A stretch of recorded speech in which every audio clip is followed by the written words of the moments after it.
नमस्कार मित्रांनो, मी प्रणित मांडवकर तुमच्या सगळ्यांचं स्वागत करतो आपल्या ऑफ फ्रेम चॅनलवरती.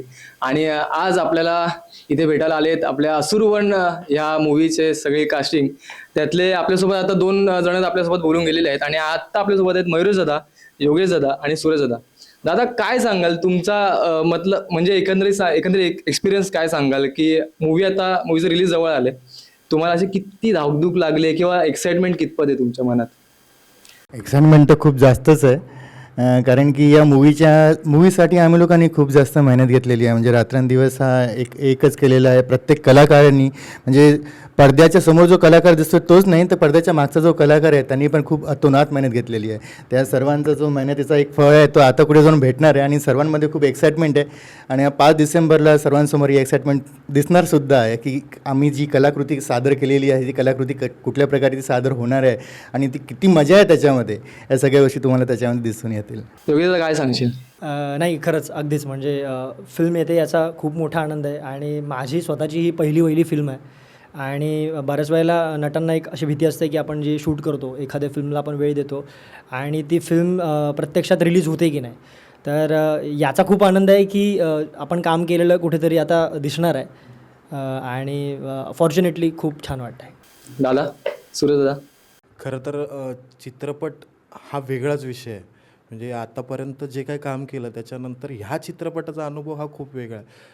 म्हणजे इतर शूटिंग कसं सकाळी लवकर उठा, जा शूटिंगला पोहोचा, इथे लवकर उठायचं टेन्शन नव्हतं, कधी जाऊन झोपतं याचं टेन्शन असायचं. कारण संध्याकाळी 4 आणि 5 वाजता शूट चालू व्हायचं, ते सकाळी 5 आणि 6 वाजता शूट संपायचं. कारण बापरे, रात्रीचं शूट होते, जे काय होतं दिवसाचं ते खूप कमी होतं. त्यामुळे असं तो स्ट्रगल भरपूर होता.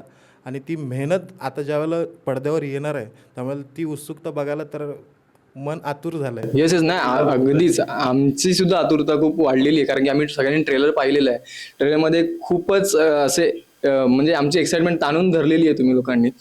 पण आम्हाला तुमचं एकंदरीत कॅरेक्टरबद्दल सांगा. तुम्ही कोणतं पात्र इथे प्ले करणार आहात आणि ते पात्र ते स्टोरी अराउंड कसं फिरतंय? तुम्ही एकंदरीत फक्त 1-2 मिनिटं सांगितलं तरी चालेल. पात्राबद्दल सांगायचं म्हटलं तर ती खूप मोठी एक स्टोरी आहे. म्हणजे समजून घ्या की पात्र सिलेक्शनपासनं तर पात्र पूर्ण पडद्यापर्यंत येण्यापर्यंतचा हा एक कम्प्लीट काय आहे. तर मी माझ्या पात्राबद्दल सांगतो. माझं पात्राचं नाव आहे काशीनाथ. काशीनाथ हा एक जी पोरगी तुम्हाला ट्रेलरमध्ये दिसते त्या पोरीच्या बाबांचा रोल हा पर्टिक्युलरली आहे. त्या पोरीच्या मागचा जो स्ट्रगल आहे आणि ती डोंगरदेवाकडे जाते, ते मी पूर्ण स्टोरी नाही सांगत कारण की मग काही स्टोरी तुम्हाला बघायला पण राहिल्याच पाहिजे. पण हे कॅरेक्टर निभवता एक मध्यंतरचा काळ असा आला की खूप असं आक्रोशिक आणि खूप जास्त इमोशनली एक सीन लागला होता. त्या सीनमध्ये मग तारपा आणि त्या आदिवासीचं म्युझिक वगैरे वाजत होतं पूर्ण. आणि ते सीन झालं, मी आज ओरडाओरड झालं आहे आणि खूप आक्रोशाने मी बाहेर निघालेलो आहे. बाहेर निघतानाच मग तिकडे जसं आता आपण बाहेर स्टेजवरती जातो, स्टेजच्या बाहेर जातो, तसं मी पडलो खालती. आणि मग बाजूलाच एक अशी न्यूज आली की कोणाच्या तरी अंगामध्ये आलं. म्हटलं बस आता ऑन सेट ऑन सेटच. म्हणजे कारण की येतं ना असं, म्हणजे पर्टिक्युलर एक म्युझिक वाजतं, कुठलं एक ट्रान्सचं म्युझिक वाजतं, तेव्हा जनरली कुठल्या काही पब्लिकच्या अंगामध्ये येतं. म्हणजे ते कंटेंट म्हणजे असतं त्यांच्यामध्ये दैविक असं बोललं जातं. मग जेव्हा असं कळलं की बाबा त्याच्या अंगामधलं, तेव्हा आम्ही म्हटलं आता झालं आता तो मागे लागणार.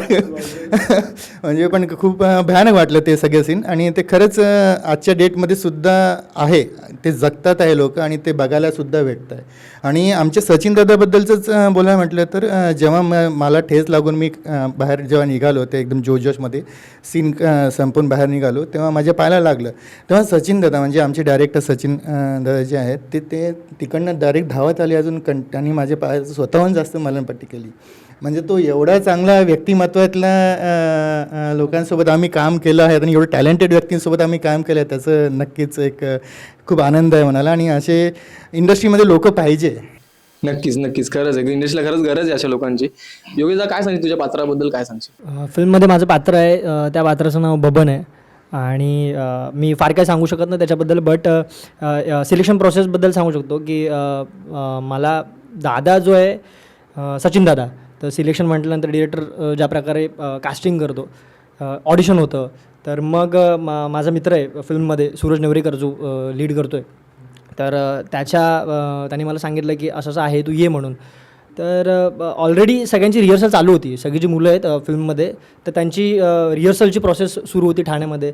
आणि मी गेलो, तर मला कळेनच की दादाने काय केलं नक्की हे. म्हणजे तो आला आणि ठीक आहे, मला वाटतं दादा आणि आपण होतो, तर जस्ट रीडिंग केलं आणि तो म्हटलं, मी म्हटलं म्हणजे मग मग सूरज बोलला जा घरी. म्हटलं गेलो घरी.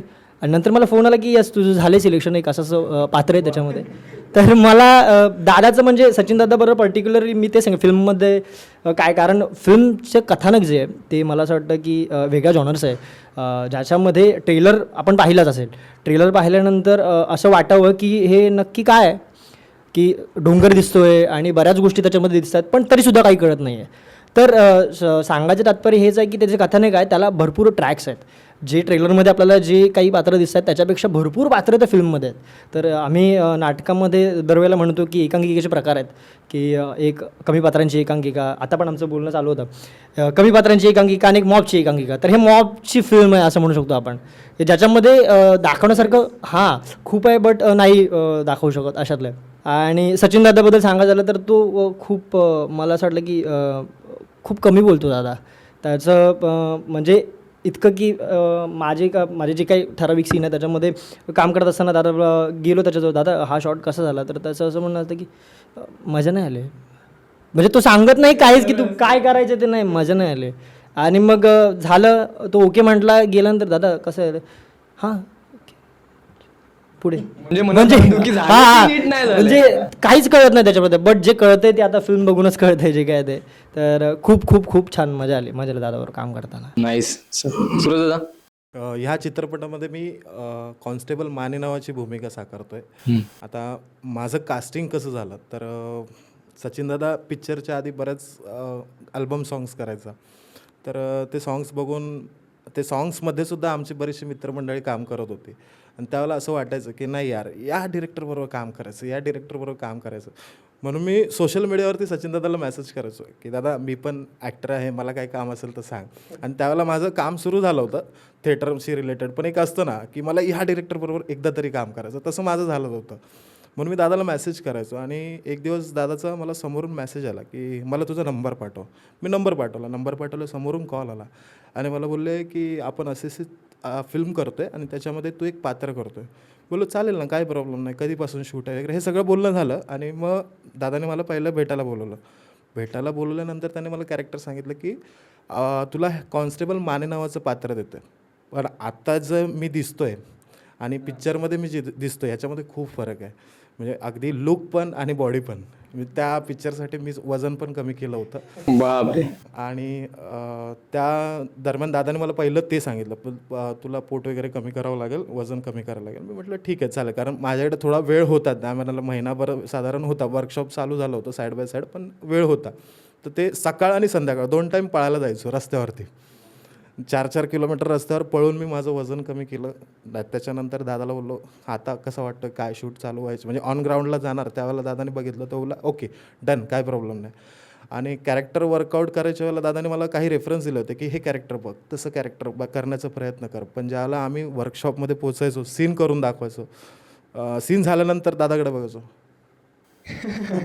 असं म्हणजे काय, नेमकं काय चुकलं, काहीच नाही अजून पाहिजे रे. मग त्याला थोडंसं मग सगळे गेले की साईडला जाऊन विचारत दादा काय कुठे कमी पडतोय, नाही अजून मजा आली पाहिजे. असं करून करून ते पात्र बिल्डअप झालं. आणि जे काय पात्र मी आता त्याला किती न्याय देऊ शकलो आहे हे आपल्याला आता 5 डिसेंबरला कळेलच. मी स्वतःही बघितलं नाही आहे, त्यामुळे मलाही ती आतुरता आहे की मी कितपत त्या पात्राला, माने पात्राला न्याय देऊ शकलो आहे. आणि माने पात्र असं आहे की जी मुलगी हरवली आणि त्या गावाचा जो काही इतिहास आहे तो ह्या पात्राला, मानेंना माहिती ऑलरेडी भरपूर माहिती आहे. म्हणजे 10 वर्ष ते त्याच गावात आहेत पोलीस स्टेशनमध्ये. त्यामुळे त्या गावात ज्या काही घटना घडल्या आहेत किंवा ज्या काही गोष्टी घडतात हे मानेंना चांगल्या प्रकारे माहिती आहे. आणि त्यांच्यासाठी ते रेग्युलर झालं होतं. हां मुलगी हरवली, हां ठीक आहे, त्यात काय, आधी पण हरवले, असं झालं होतं ते. पण ज्यावेळेला कोणतरी साहेब येतात नवीन आणि मग साहेब ज्यावेळेला मानेंना घेतात थाऱ्यावरती, त्यावेळेला मग खरा शोध सुरू होतो. आणि माने पण मग जेन्युनली काम करायला लागतात आणि मग तो शोध पुढपर्यंत जातो. आणि नेमका काय शोध लागतो त्यासाठी आसुरवन बघायचंच आहे 5 डिसेंबर. नक्कीच. नाही पण आपणच एकंदरीत बघू शकतो ट्रेलरमध्ये सुद्धा पूर्ण असुर नावातच दिसतं की असुर वन जंगलाच्या भोवती फिरणारी ही सगळी स्टोरी आहे. अर्थातच तुमचं सगळं शूट जंगलात सुरू होतं, जंगल आजूबाजूला होतं. काय एकंदरीत घडामोडी त्या शूट दरम्यान घडल्या किंवा काय मजा मस्ती सुद्धा शूट दरम्यान घडली असेल ती मला तुमच्याकडून ऐकायची. मग काय सांगशील? खरं तर असुरवन हा एक टॉपिकच खूप वेगळाच आहे. म्हणजे आत्तापर्यंत जर आपण मराठी इंडस्ट्रीमध्ये बघितलं तर अशा टॉपिकवरती कधी कोणी फिल्म करायचं ध्येय पकडलं नव्हतं आणि सचिन दादांनी तो खूप चांगला प्रयत्न केला. प्रयत्नच नाही, त्यांनी ते करूनसुद्धा दाखवलं आहे. खरं तर स्वप्नस्वरूप हे आमचं चॅनल आहे. स्वप्नस्वरूप प्रोडक्शन हाऊस आहे, चित्रपट निर्मिती कंपनी आहे. तर स्वप्नस्वरूपच्या मार्फत या सगळ्या गोष्टी खूपच चांगल्या प्रकारे त्यांनी घडवल्या आहे. सर्वात महत्त्वाची गोष्ट म्हणजे आजचा तो विषयच नाही आणि ही एक सत्य घटनेवरती आधारित एक कथा आहे. आता सत्य घटनेवरती आधारित म्हणजे एक गाव आहे, गावाच्या बागे एक डोंगर आहे. डोंगरावरती जो पण व्यक्ती जातो तो तिकडनं परत यायचे थोडेसे त्याचे वांदेच असतात. म्हणजे तो परत येईल किंवा नाही नाही ही सत्य घटना आहे. ही सत्य घटनेवरती आधारित आहे. Okay. ही सत्य घटनेवरती आधारित आहे आणि सत्य घटना पूर्ण रिसर्च करून सचिन दादांनी ह्या सगळ्या गोष्टी म्हणजे ज्यांच्यासोबत हे घटना घडलेल्या आहेत तिकडे ते गेलेले आहेत, तिकडनं काय काय घटना घडल्या आहेत, कशा घटना घडलेल्या आहेत, तिकडचा जो पुजारी असतो तो कसा आहे, कोणाच्या अंगात येतं तर कसं येतं, त्यांचं एक मूळ जो संगीत आहे तिकडचा एक आदिवासी आपण बोलू शकतो ते संगीत त्यांनी ते तिकडनं आणलं. ते या चित्रपटामध्ये तुम्हाला सगळ्या ओरिजिनॅलिटी त्याच्यामध्ये भेटतील. म्हणजे तुम्ही ते म्युझिक तुम्ही ते ऐकता ते रिअलमध्ये म्युझिक ते आदिवासी लोकांमध्ये वाजतं, रिअलमध्ये तसंच त्या अंगामध्ये येतं. म्हणजे जसं देवी किंवा देवता अंगामध्ये येतं आपण वगैरे हा जो प्रकार तो बरोबर तो चित्रपटामध्ये प्रॉपर दाखवलेला आहे. आदिवासी लोकांची ती पोहोचवली आहे लोकांपर्यंत पोहोचवण्याचा म्हणजे कुठे जसं काही तुम्हाला खोटं असं दाखवण्यात जाणार नाही, पण जो रिसर्च आहे त्याच्याच वरती ह्या सगळ्या गोष्टी घडामोडी त्याच्यामध्ये आहे. आणि जसं आता तुम्हाला थोडंसं थ्रिल वाटतंय तसंच थ्रिल आम्हाला शूटिंगच्या वेळेस सुद्धा ते जाणवलं. नेमकं काय आम्हाला नेमकं म्हणजे मगाशी तुम्हाला ते सांगितलंच ना की म्युझिक जसं वाचलं तसं गावातल्या एकाच्या अंगामध्ये यायचं. आता मग सर्वांच्या मनामध्ये प्रश्न, आता कोणी आता मजा मस्ती करायला चालूच राहते.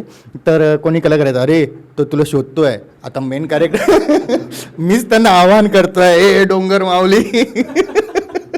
आणि ते आर्टिस्ट लोकून बोलतात, तुला शोधतोय. मग माझी तो आता झालं म्हटलं त्याच्या अंगामध्ये येतं, अरे तुम्ही वाजवणं बंद केला पाहिजे. वाजवणं बंद करा. पण तसं काही झालं नाही. म्हणजे देवाची पण कृपा आहेतच, डोंगर माऊलीची स्वतःच कृपा आहे. म्हणूनच हा चित्रपट पूर्ण प्रकारे आपल्यासमोर येतो आहे. आणि बस चित्रपट एवढा चांगला रंगलेला आहे, सगळ्यांचा अनुभव त्याच्यामध्ये टाकलेला आहे, सगळ्यांनी जीव ओतून त्याच्यामध्ये काम केलेलं आहे. तर जंगलामध्येच हा पिक्चर झालेला आहे आणि जंगल माऊली आपल्यावरती प्रसन्न आहे.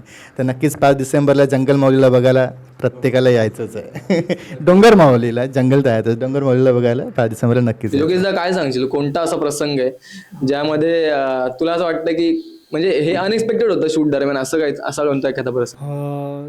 तेच अनएक्सपेक्टेड एक असं झालं होतं की माझा एक सीन म्हणजे माझं शूट जे होतं एक सीन होता माझा, तर तो नेक्स्ट होता.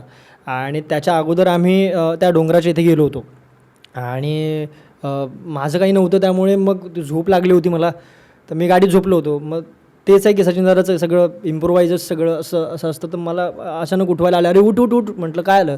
तर ते अरे तुला पण बोलवलं दादाने. आणि तिथून दादा असा माईकवरती ओरडतोय, बबन्या बबन्या. म्हटलं काय झालं. मग गेलो, नंतर बोलतोय तर दे मशाला आता त्याच्या. आणि म्हटलं अरे. तर मग लिटरली तो जो मुलगा होता, हां तो क्रूमधला मुलगा होता, त्याचे कपडे मी घातले आणि तिथे तो कॉस्ट्युम डिसाईड झाला. आणि मग त्या ती जेव्हा ऑन दी स्पॉट तर ते एक मजेशीर होतं. मला आम्ही शोधतोय सगळं असं मशाल घेऊन फिरतोय. म्हटलं अरे काय, मला काय माहीतच नाही. म्हणजे तो विशाल नावाचा मित्र आहे माझा. तर म्हणजे तर काय झालं. तर ते की काय नाही, दादाने सांगितलं ना चल आता. असं होतं ते. तर ही एक मजेशीर गोष्ट होती माझ्यासोबत झाली. आणि फिल्मबद्दल सांगायचं झालं तर मला असं वाटतं की आता सध्या जसं आपलं चाललं आहे की आपल्याला माणसांमध्ये राहून माणुसकी शोधावी लागते, तसं सध्या कॉन्क्रीटच्या जंगलात किंवा जे झालं आहे त्याच्यामध्ये माणसांमध्ये राहून आपल्याला माणुसकी शोधावी लागते, तसं निसर्गात राहून आपल्याला निसर्ग शोधावा लागतो आहे. निसर्गात जाण्यासाठी आपल्याला वेगवेगळे आता जी मध्ये तेलंगणामध्ये जे झालं जंगलतोड वगैरे, तर तसे प्रकार होत असताना अशा धाटणीची फिल्म मराठीमध्ये येणं, तर मला वाटतं हा खूप चॅलेंजिंग आहे. आणि ते सचिन दादाने अतिशय सुंदरपणे केलं आहे, काहीतरी नवीन. हां. तर मग लोकांनी का पाहावं, तर एक बोलीभाषा आहे फिल्मला, एक वेगळा जॉनर हाताळण्याचा प्रयत्न केला फिल्ममध्ये. तर ते प्रॉपर संस्कृती म्हणजे तेच आता दादांनी पण सांगितलं की सगळं ओरिजिनल होतं. ओरिजिनल म्हणजे तेच आहे की कोणताही असा स्टुडिओ मेकिंग न करता त्याच लोकांमध्ये जाऊन, म्हणजे मला असं वाटतं की जिथे शूट झालं डोंबिवलीला बोनोली गाव, तर मला असं वाटतं तो एक ते काहीच पाडे उरलेत आता आदिवासी, जे आता सध्या नाही आहेत. फिल्म मला वाटतं फिल्म हे माध्यम किंवा फिल्म एखादी का करावी किंवा आपण लोकांना अप्रोच का करावं, तर त्याच्या मागचं एक खूप सुंदर कारण आहे की निसर्ग, ज्याची साथ डोंगराला आपण माऊली म्हणतो, याच्यातच सगळं आलंय ना. आलं, हो. तर मग तो जो एक आपलं मला असं वाटतं पात्रांपेक्षा फिल्मचं इंटेन्शन जे आहे ना ते खूप सुंदर आहे फिल्मचं. तर म्हणून मला असं वाटतं सगळ्यांनी जाऊन ॲप्रिशिएशन द्यावं अशा प्रकारच्या फिल्म्सना, जेणेकरून अजून येतील. आणि जो काही प्रयत्न केला सगळे मला वाटतं की वेल एस्टॅब्लिश नसले. मग दादाचं एक वाक्य मला आठवतं की दादा कोणी विचारलेलं मला आठवत नाही, पण विचारलं की दादाला विचारलं की दादा आपल्या फिल्ममध्ये असं कोण स्टार नाही आहे, आहेत पण स्टार असं काही नाही. तर दादा बोलतो नाही नाही आपली फिल्म स्टार आहे. ते जे खूप खूप छान होतं. जेव्हा ट्रेलर आला आणि फिल्म आम्ही स्वतः जेव्हा आम्ही बघितली होती तेव्हा असं वाटलं की नाही विषय सुंदर प्रकारे हाताळला गेला आहे.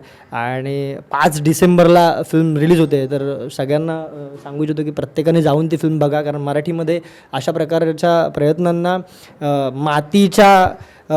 मातीशी निगडीत असलेल्या विषयांना हाताळण्याच्या प्रयत्नाला सगळ्यांनी भरभरून प्रतिसाद द्यावा एवढीच अपेक्षा आहे बस. खरंच नाही. आणि सूरज दादा तुझ्यासोबत असा कोणता प्रसंग आहे का, तसा त्यांनी प्रसंग सांगितलं एक अंगात आलं तेव्हाला एक जंगलमधला सीन, आणि तुमच्यासोबत असा काय प्रसंग घडलाय का? तर बऱ्याचदा असं झालं की डोंगरावर शूटिंग करताना एक बेस होता की आम्ही सगळे इथे पहिले भेटायचो आणि तिथून मग ज्यांचा सीन आहे किंवा अख्खं युनिट डिरेक्टरपासून लाईट्समॅन सेटअप दादा सगळे डोंगरावर जायचे. आणि बऱ्याचदा असं झालं की आम्ही आलो पण आमचं सीन न लागला आणि रात्रीचे 2 वाजले 3 वाजले, अख्खं गाव झोपलं आहे, हे लोक डोंगरावरती आणि आम्ही 2 नाही तर 3च कलाकार. जायचं कुठे एवढ्या रात्रीचं, इकडे फिर तिकडे फिर. बरं आपले स्पॉट दादा वगैरे कोणीच नाही, चहा प्यायचं तर काय करायचं, आमचं आम्हीच कॉफी बनवून प्यायचो. ती आमची मजा मस्ती चालू होती. कधी कधी तर आम्ही आमचं वेगळं शूटिंग करत होतो. आणि बरंच असं झालं की आम्ही एक शाळा होती त्या शाळेमध्ये थांबायचो मोस्टली. आणि शाळेमध्ये जाऊन असं व्हायचं की नाही आता थकलो, कारण कंटिन्यू 10-12 दिवस नाईटचंच शूट करायचं, कारण रात्रीची झोप ती रात्रीची झोप आहे, दिवसभर झोपलं कितीतरी ती पूर्ण होतं. मग ते असं झालं होतं नंतर की नाही थोडा वेळ झोपूया. झोपल्यानंतर उठल्यानंतर बघायचं आजूबाजूला कोणीच नसायचं. मग ती भीती वेगळी असायची, बाबा आता काय नेमकं गेलं कुठे, कोण कुठे गेलं, कोणाला कसं शोधायचं आणि कसं नाही, कारण त्या ठिकाणी रेंजही नव्हती मोबाईलला, अजिबात नेटवर्क नसायचं. म्हणजे त्या शाळेपासून पुढे अजून एक 10 मिनटं चालत जावं लागायचं तेव्हा रेंज. आणि बरं रात्री 2 आणि 3 वाजता एवढा रात्रीचं जाणार कोण, एकटा माणूस फोन लावायला, असं व्हायचं. त्यामुळे तो खूप वेगळा अनुभव होता. आणि विषय आपला आधीच हॉरर कॉमेडी सगळंच असल्यामुळे कोणाच्या अंगात काय किडे असतील सांगता येत नाही, कोण कधी येईल भाव करेल हे काहीच सांगता येत नाही, कारण आपले कलाकार सगळेच असे होते की मजा मस्ती खेळमेळीचं वातावरण होतं. त्यामुळे कोण कधी येईल आणि भाव करायला सांगता येत नव्हतं. पण तो अंगात आलेला सीन झाल्यानंतर कोणी भाव करायला आलेला नाही, तसं नव्हतं झालं, कारण तो सीन झाल्यानंतर लोकांनाही म्हणजे आम्हाला प्रत्येक कलाकाराला त्याचं गांभीर्य कळालं की नाही ह्या गोष्टी खरोखर आहेत. आम्ही तर आधीपर्यंत कसं रिअल स्टोरी घडले आपण ती स्टोरी करतोय ओके, पण ज्यावेळेला ते डोळ्याने स्वतः बघितलं ना त्यावेळेला मग अजून लोक थोडंसं रिस्पॉन्सिबल झाले किंवा म्हणतो ना हे जबाबदारी वाढल्यासारखं ते वागायला लागले. मग नंतर कोण नाही, मग जो तो आपला काम प्रॉपर करायचा. कोणाला जायचं असेल ना तरी तो सांगा मी इथे आहे का, मला गरज लागली तर मला इथे शोधा, असं सांगून जायचं. असं सगळं होतं. आणि एक मजेदार किस्सा सांगावा असं वाटतो. शूट चालू झालं, पहिला दिवस पूजा वगैरे झाली, शूट चालू झालं, पहिलाच सीन आमचा होता. आम्ही दोघंही एका सीनमध्ये होतो आणि मी माझे साहेब आम्ही सगळे त्या सीनमध्ये म्हणजे त्यांच्या घरी गेलो आहे. आणि एक वाक्य होतं शेवटी, ती पोलिसांची भाषा असते की तू आम्हाला हे सांगितलं नाहीस, हे कधी सांगणार, पाठीमागे फटके पडल्यावरती. तर ते पाठीमागे म्हटल्यानंतर मला असं डोक्यात झालं होतं की पोलिसांचा शब्द आहे ना, मग डायरेक्ट घेऊया का, फटके पडल्यावरती सांगणार का.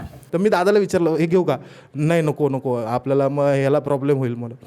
मग ते ढुंगणावरती घे बोलला. पण शेवटी कसं माझ्या डोक्यात बसलं होतं की नाही पोलिसांची भाषा आहे, फटके आलंच पाहिजे, पण ते एक टेक झाला रिटेक माझं तेच निघालं. बुचर फटके पडल्यावरती सांगणार का? दुसऱ्या मनातून टेकला येत होतं ते, एकदम- मनातून. हा दुसऱ्या टेकला पण तेच झालं. तिसऱ्या टेकला सचिन दादा बोलला, "हे बघ ढुंगणावरच घ्यायचंय." हो हो चालेल, चला ऍक्शन. ढुंगणावर फटके पडल्यावर ते यायच्या ऐवजी तेच आलं, बुचर फटके पडल्यावरती. शेवटी मग दादा बोलला की नाही राहू दे, आपण बघूया काय करायचं. आणि डबिंगलाही ते दोन्ही गोष्टी रेकॉर्ड केल्यात. माहित नाही आता चित्रपटामध्ये नेमकं काय ठेवलं, पण ती एक वेगळी मजा होती. कारण मी पोलिसी बॅकग्राऊंड, म्हणजे माझे वडील पोलीस असल्यामुळे ती अच्छा. भाषा जवळपास माहिती होती मला. आणि माझ्या आईवडिलांचं स्वप्न होतं की मी पोलीस व्हावा. खऱ्या आयुष्यात नाही झालो, पण चित्रपटामध्ये मी सचिनदादामुळे नक्कीच पोलीस हवालदार झालो. हे मला स्वतःला कुठेतरी आनंद देणारं आहे. ज्याला माझे फॅमिली बघतील चित्रपट, त्यांनाही कुठेतरी वाटेल की नाही बाबा, चित्रपटाकरिता का न होईना, पण हा पोलीस झाला आहे. त्यामुळे तो एक वेगळा आनंद आहे. बरोबर. शूटिंगच्या वेळेला तर भरपूर मजा केली होती. आणि ही मजा ज्यावेळेला आज चित्रपट म्हणजे आम्ही ज्यावेळेला ट्रेलर लॉन्चिंगला गेलो आणि ट्रेलर ज्यावेळेला बघितला त्यावेळेला माहीत नाही, पण मन भरून आलं होतं की एवढ्या दिवसांची जी काय मेहनत केली होती ती मेहनत आज बघतोय आपण पडद्यावरती. आणि चित्रपट बघितल्यावर तर काय होणार आहे माहीत नाही.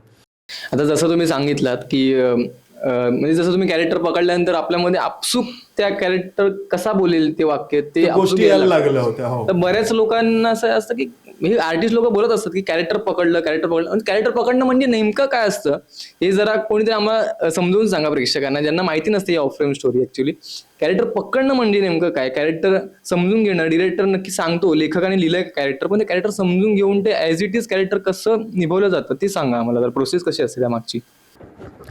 त्याची प्रोसेस तर खूप गांभीर्याचा आहे. हा खूप मोठा विषय आहे. पण एक छोट्या आपल्या सोप्या लँग्वेजमध्ये म्हणायचं गेलं तर आता मी मयुरेश आहे. माझं एक पर्टिक्युलरली ओरा आहे, माझं पर्टिक्युलरली एक स्वभाव आहे, माझे पर्टिक्युलरली एक ॲक्शन आहे, पर्टिक्युलरली माझी एक भाषा टोन एक वेगळी आहे. आता समजून घ्या तुम्ही एक डायरेक्टर आहे. जसं सचिन सरांबद्दलच आपण बोलूया. सचिन सर जेव्हा आलेत तेव्हा त्यांनी मला सांगितलं की एक गावखेड्यातला व्यक्ती आहे, त्या या वयाचा व्यक्ती आहे. आता मग त्या वयाच्या हिशोबाने आपल्याला टेंडन्सी मॅच करावं लागलं, आपले हावभाव. आता समजून घ्या आता 50 वर्षाचा त्यांनी सांगितलं, तर 50 वर्षाच्या प्रमाणे माझा बॉडी मला ॲडजस्ट करावं लागेल, 50 वर्षाच्या प्रमाणे मला माझ्या आवाजामध्ये मॉड्युलेशन करावं लागेल. हे सगळ्या गोष्टी बाहेर झाल्या. म्हणजे समजून घ्या आता मी चाललोय मेकअप केला, हे सगळ्या बाहेरच्या गोष्टीला. पण कॅरेक्टर अपनवणं म्हणजे परकाया प्रवेश हा एक खूप मोठा चॅप्टर आहे आपल्या नाट्यशास्त्रामध्ये. परकाया प्रवेश म्हणजे समोरच्याचं जोपर्यंत आपण वेदना तो आता समजून घ्या की जो माणूस दिलेला आहे त्याची जर मुलगी हरवली आहे तर तो त्याच्या आतमधलं वेदना काय असेल. कॅरेक्टर जगणं जगलं पाहिजे ते स्वतः. म्हणजे जेव्हा मी स्वतः विचार केला की माझी पोरगी स्वतः हरवली आहे तर माझे एक्सप्रेशन्स काय असतील, है ना. तेव्हा ते इमोशन्स येतात, तेव्हा या सगळ्या गोष्टी येतात. तेव्हा मयुरेश सोडून एक काशीनाथ आतमध्ये येतो आणि काशीनाथ आपला कॅरेक्टर करतो. तेव्हाच एक सूरज सोडून एक माने जे आहेत माने कॅरेक्टर येतात. तेव्हाच योगेश सोडून त्यांचं कॅरेक्टर समोर येतं. तर हे प्रत्येक एक आर्टिस्ट हा असाच जन्म घेतो. आता प्रत्येक करून सगळ्या गोष्टींना ते आत्मसात होतं. करून कलाकाराला ते म्हणजे त्याचे ते हे करता आलं पाहिजे की जर माने हवालदार आहे तर माने हवालदार चालेल कसा, बरोबर. माने हवालदार बोलेल कसा, की तो साहेबांशी बोलताना किती रिस्पेक्टफुली बोलेल, किती शॉर्टकटली बोलेल किंवा आरे रावी करून बोलेल, गाववाल्यांशी बोलताना कसं बोलेल. तो 10 वर्षापासून जरी असला तरी त्याला कुठेतरी ती भीती आहे, डोंगरदेव आहे, या सगळ्या गोष्टीची ती भीती, पण ती साहेबांसमोर भीती दाखवायची नाही आहे. तर ते मी सूरज म्हणून करण्यापेक्षा माने काय करू शकतात तर ते दाखवणं म्हणजेच कॅरेक्टर जगणं आणि त्यालाच कॅरेक्टर पकडणं असं मला वाटतं. नक्कीच. आणि ते डायरेक्टरचं विजन असतं, डायरेक्टरला काय पाहिजे असतं ते आपल्याला ओळखणं फार गरजेचं. बरोबर. तर डायरेक्टर्स म्हणूनच तर नेहमी आपल्याला सचिन सर, आता तुम्ही म्हटलं की दादा कसं झालं म्हणजे दादाला चांगलं जरी झालं असेल तरी पण एक जो एक बाप असतो तो पोराला नेहमी बोलत असतो नाही इससे भी और अच्छा हो सकता है, तरी मी कॅलिबर आहे, तरी मी कॅपॅसिटी आहे, तू करू शकतो अजून व्यवस्थित कर. बरोबर. है ना. तर ते असं सगळं काय म्हणजे. आणि हे यांनी जसं सांगितलं जसं आता मानेंचा जो एक बोच्यावरचा आहे त्याचा, तर तो सिरियस फार सिरियस नव्हता, माझ्यासाठी सिरियस होता, सर्वांसाठीच होता तो. तर पोलीस येतात ते बोलतात आहे तुझ्या बोच्यावरती मारू का, अजून तो डायलॉग असल्यामुळे पूर्ण सेट हसतं आहे. पण दादानी अजूनपर्यंत कट केलं नाही आहे अजून. मला तसं सिरियसमध्ये म्हणजे मी सिरियस आहे पण आतमधनं मला दादा कट बोल. तर तर अशी खूपच खेळीमेळीचा हा कम्प्लिटली आहे. 2-3 टेक झाले की माझं ते आपोआपच यायला लागलं. बोच्यावरती फटके पडल्यावर दादा बोलला नाही ढुंगणावर परत रिटेक करूया. झाला परत रिटेक करूया. पण शेवटचा दादा बोलला नाही हा शेवटचा टेक आता आलंच पाहिजे ढुंगणावरती. पण नाही आपसुकच ते आलं बोच्यावरती. अख्खा सेट हसायला लागला. अख्खा सेट हसायला कारण सीन झाला होता फक्त त्या एका शब्दासाठी रिटेक करायला लागले होते. पण अख्खा सेट हसायला लागला आणि ह्याच्याकडे बघतोय मलाही हसायला येते. मी साहेबांकडे बघतोय आम्ही सिरियस खूप मजा आली, खूप मजा आली. पण कॅरेक्टर पकडताना कधी म्हणजे समजा आता तुम्ही मयुरेशचा एखादा कॅरेक्टर पकडतोय, कधी कॅरेक्टर करत असताना मधीच मयुरेश डोकावतो का असं मधीच बाहेर, किंवा योगेशचा डोकावतो का, सूर्यचा डोकावतो मधीच कॅरेक्टर करताना हळूच कधी अरे योगेश होतोय का आपला परत कॅरेक्टर पकडायला पाहिजे असं कधी होतं का? ऑन ऑफ सुरू होतं का कधी? नाही बघा, त्याच्यासाठी ना वर्कशॉप लागतं. म्हणजे तुम्ही ऑन द अभ्यास करावा लागतो. डायरेक्टर्स आपल्याकडनं ते करून घेतो, आपल्या त्या याच्यामध्ये मोड करतो. म्हणजे डायरेक्टरचं काम आपण दगडासारखं आपण जातो किंवा आपण एक कोरी पाटी घेऊन जातो आणि डायरेक्टरचं काम आहे त्याच्यामध्ये कलर्स भरणं. कलर्स भरल्यानंतर प्रत्येकाकडनं आपल्या पिक्चरची कमीत कमी नाही म्हटलं तरी 1-1.5 महिन्याच्या पहिलेपासूनच वर्कशॉप चालू झालं. प्रत्येक कॅरेक्टरला मोल्ड केलं गेलं. दादांनी प्रत्येक कॅरेक्टरवरती एवढं मेहनत घेतलेली आहे. म्हणजे असंच नाही, मेनच नाही, मेनच्या मागे पण एक छोटे जे कॅरेक्टर्स येतात आणि त्यांचं पण एक महत्त्वाचा पार्ट असतो, अजून ते थोड्या वेळासाठी स्क्रीनवरती निघून जातात. त्या कॅरेक्टरवरती सुद्धा दादांनी खूप मेहनत घेतलेली आहे.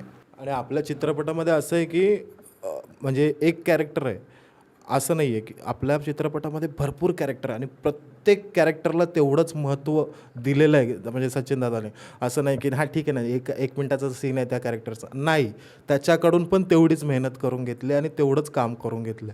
कारण का तर हा पूर्ण चित्रपट आहे, ज्यावेळेला लोकांसमोर जाईल तर ती मेहनत दिसली पाहिजे. लोकांपर्यंत जो विषय आहे तो त्यांच्यापर्यंत प्रॉपर पोचलाच पाहिजे, म्हणून ती मेहनत करून घेतलेली आहे. तर एकंदरीतच खूप छान गप्पा रंगलेल्या आहेत. फक्त आता आम्हाला एंडिंगला जाता जाता एवढं सांगा की हा मूवी का बघितला पाहिजे, असुरवन बघणं आत्ताच्या काळाची का गरज आहे, आणि एकंदरीत तुमचा ओव्हरऑल एक्सपिरियन्स, आणि तुम्ही सांगा की नेमकं का बघायला पाहिजे आणि थिएटरमध्ये येऊनच का बघायला पाहिजे. कारण बरेच लोक थांबतात रिलीज झाल्यानंतर पण 2-3 महिन्यानंतर आपण बघू काहीतरी बघू, पण हा थिएटरमध्ये बघण्याचा एक वेगळा एक्सपिरियन्स का असणार आहे ते तुम्ही आमच्या प्रेक्षकांना नक्की सांगा.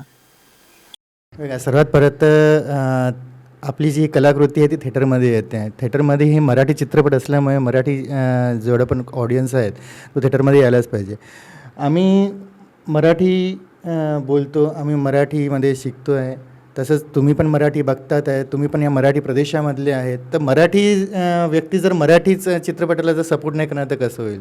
म्हणून आणि प्रत्येकाची कंप्लेंट होती, यार इथे साऊथमध्ये असे वेगवेगळे चित्रपट बनतात, जसं कांतारा बनला, आपल्या मराठीमध्ये का नाही म्हणत. मराठीमध्ये पण बनतात आहे चित्रपट. आता बघाल तुम्ही आत्तापर्यंतच्या सिरीजमध्ये किती सारे मराठी चित्रपट असे बनलेले आहेत की साऊथवाल्यांना सुद्धा कमी करतात. फक्त एवढंच आहे की मराठी ऑडियन्स मराठी चित्रपटगृहामध्ये जाऊन बघणं हा महत्त्वाची गोष्ट आहे. तर आत्ता हा असुरवन चित्रपट हा असाच बनलेला आहे की जेव्हा तुम्ही पहिल्या मिनटाला तिथे बसणार, पहिल्या मिनटापासून जर तुम्ही स्क्रीनवरती तुमची नजर असाल तर शेवटच्या मिनटापर्यंत तुम्ही त्या स्क्रीनवरतीच रेटाळून राहणार आहे. आणि याची गॅरंटी आहे, कारण की असुरवनच्या मागे लागलेली एवढी मेहनत, प्रत्येक कलाकारांनी घेतलेला त्याचा एक विश्वास, आत्मविश्वास आणि स्वप्नस्वरूपचं स्वप्न पूर्ण झालेलं आहे. त्याच्यामध्ये पूर्ण महाराष्ट्राने या असुरवनला सपोर्ट करणं गरजेचंच आहे. असुरवन हा चित्रपट 5 डिसेंबरला तुमच्या जवळच्या चित्रपटगृहामध्ये येतो आहे.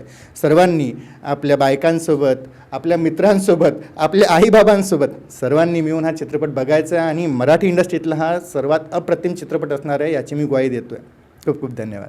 योगेश दादा, फिल्म का बघावी सगळ्यांनी जाऊन, याचं महत्त्वाचं कारण हे आहे की आपण ज्यावेळेला सगळ्या फिल्म्स बघतो आहे बाहेरच्या, बॉलिवूड आणि हॉलिवूड आणि सगळ्याच आहे, तर तितकं त्या फिल्म्सला सगळं बजेट वगैरे सगळं असतं. बट तरीसुद्धा एक अशा धाटणीचा सिनेमा ज्याला खरंच खूप जास्त बजेट लागलं असतं, बट तसं न करता रॉनेस, तो जो रॉनेस आहे तो सगळ्याच्या सगळ्या फिल्ममध्ये बघायला मिळतो आपल्याला. त्या एक्झॅक्ट लोकेशनवरती जाऊन शूट केलेला आहे. त्याच्याही पलीकडे जाऊन मातीतला सिनेमा आहे, एक बोलीभाषा आहे, संस्कृती आहे, परंपरा आहे. तर मला असं वाटतं की आपण आपलं जितकं मातीतलं दाखवू तितकं लोकांना ते आवडेल असा आमचा विश्वास आहे. तर मगाशी जसं म्हणालो मी की आता सध्या माणसांमध्ये राहून माणुसकी शोधावी लागते, तसं आपल्याला निसर्गात राहून निसर्ग शोधावा लागतो आहे. तर तसं होऊ नये म्हणून मग काही निसर्गानेच त्याच्या काही कॉन्सेप्ट्स जसं फिल्ममध्ये फिरस्त्या आणि ह्या सगळ्या गोष्टी आहेत, तर त्या नेमक्या काय आहेत, त्यांचा अर्थ काय आहे, त्या एक्झिस्ट का करतात. निसर्गाला आपल्याला वाचवायची गरज नाही, निसर्ग स्वतः त्याला वाचवायला खूप खंबीर आहे, कारण निसर्गाने आपल्याला बनवलेलं आहे. आपण निसर्गाला कधीच बनवू शकत नाही.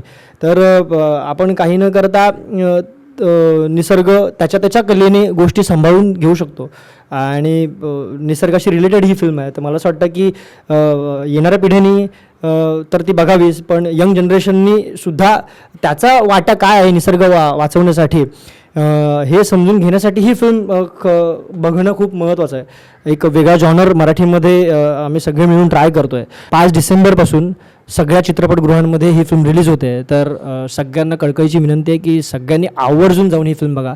एक वेगळा अनुभव घेतल्याशिवाय आपण तिथून बाहेर पडणार नाही, एवढं नक्कीच. येस, सूरज दादा. ज्यावेळेला असुरवनचा ट्रेलर आला त्यावेळेला बऱ्याचशा लोकांनी अशी प्रतिक्रिया दिली की अरे हा तर त्या टाईपचा पिक्चर आहे. म्हणजे मी आता कोणाचं नाव नाही घेत, पण त्याला डायरेक्टली लोकांना असं वाटलं की हा अशा प्रकारचा फिल्म आहे की काय. पण आम्ही तर लोकांना हेच सांगू इच्छितो की तुम्ही फक्त ट्रेलर बघून एखाद्याला कुठेतरी जोडण्याचा प्रयत्न न करता तुम्ही स्वतः जाऊन त्याची हे करा, शाश्वती करा की नेमका चित्रपट काय आहे. आज एखादा आपण म्हणतो एखाद्या जातीचा प्रजातीचा वर्ग असेल तर त्यांची काहीतरी संस्कृती असते, त्यांचं काहीतरी रूढी परंपरा असतात. त्या रूढी परंपरा संस्कृती आज हळूहळू कुठेतरी संपत चालल्यात, कुठेतरी बघायला मिळतच नाही आहे किंवा बघायला लोकांना वेळही नाही आहे. म्हणजे असं झालं की दिवसभर जॉब, सगळं मोबाईलवर ते रील बघणं, हे आपलं ह्याच्यातच सगळं दिवसभराचा वेळ जातो. काही गोष्टी संस्कृती ज्या गोष्टी आहेत त्या जरी गावाकडे होत असल्या किंवा नसल्या तरी पण आपण तिथपर्यंत पोचू शकत नाही का जबाबदारीमुळे वगैरे. तर ह्या ज्या गोष्टी आहेत कुठेतरी आज आपल्याला अनुभवायला मिळणार आहे 3 तासामध्ये.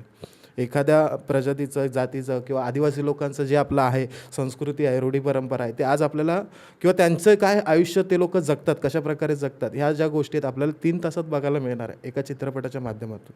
तर मग लोकांनी खरंच ट्रेलर बघून जर ह्या प्रकारचं फिल्म वाटते असं सांगण्यापेक्षा स्वतः थिएटरमध्ये जाऊन बघणं गरजेचं आहे की नेमकं खरंच तसं आहे की हा काहीतरी वेगळा देतोय हा चित्रपट. आणि असुरवन चित्रपटामध्ये कॉमेडी आहे, हॉरर आहे, फॅमिली ड्रामा आहे, म्हणजे फुल्ली पॅकेज आहे. असं नाही आहे की एकच गोष्ट बघायला मिळाली, अरे ही गोष्ट मिसिंग आहे, असं नाही आहे. त्यामुळे लोकांना सांगणं हेच आहे की तुम्ही जो काही तिकीटचे पैसे खर्च करणार ते पैसे वसूल तुम्हाला होणारच आहे. चित्रपट ज्यावेळेला बघून तुम्ही बाहेर पडाल त्यावेळेला तुम्ही स्वतःच म्हणाल की पैसा वसूल चित्रपट आहे. त्यामुळे 5 डिसेंबरला नक्की आपल्या जवळच्या चित्रपटगृहामध्ये जायचं आहे आणि आमचा असुरवन चित्रपट नक्की बघायचा आहे. आमच्या सगळ्यांची मेहनत, ज्या संस्कृती, ज्या रूढी परंपरा आम्ही दाखवण्याचा प्रयत्न केला आहे त्या परंपरेसाठी, त्या संस्कृतीसाठी तुम्ही नक्की जाऊन आपल्या जवळच्या चित्रपटगृहामध्ये बघायचं आहे असुरवन. तर प्रणित मांडवकर मित्र, तू खूप चांगला पॉडकास्ट आमचा हे केला ॲक्च्युली. म्हणजे तुझ्यासोबत गप्पा गोष्टी करताना असं कुठेच वाटलं नाही की एक कुठला कार्यक्रम चालू आहे किंवा कुठे आपण पॉडकास्ट करतो आहे. तर मित्र, खरंच खूप छान आहे तुझी कला आणि तू खूप यशस्वी हो. आणि असुरवन चित्रपटाकडनं आणि असुरवनच्या टीमकडनं आणि आमच्याकडनं तुला खूप खूप शुभेच्छा. धन्यवाद. धन्यवाद. खूप धन्यवाद. तुम्ही आम्हाला इथे बोलून आमचा पॉडकास्ट घेतला त्यासाठी खूप. खरं तर अख्ख्या असुरवन टीमचं आणि खास करून स्पेशल थँक्स टू जे शुभम घोष सर आहेत त्यांचं, कारण की त्यांच्यामुळे अख्खी टीमचं माझं कनेक्शन जुळलं आणि इतकं फ्रेंडली वातावरणात आम्ही आता शूट करत आहोत. आता पुढच्या कलाकारांना आपण इथे आमंत्रित करूया. बरं, 5 डिसेंबरला जायचं, विसरायचं नाही. नक्कीच.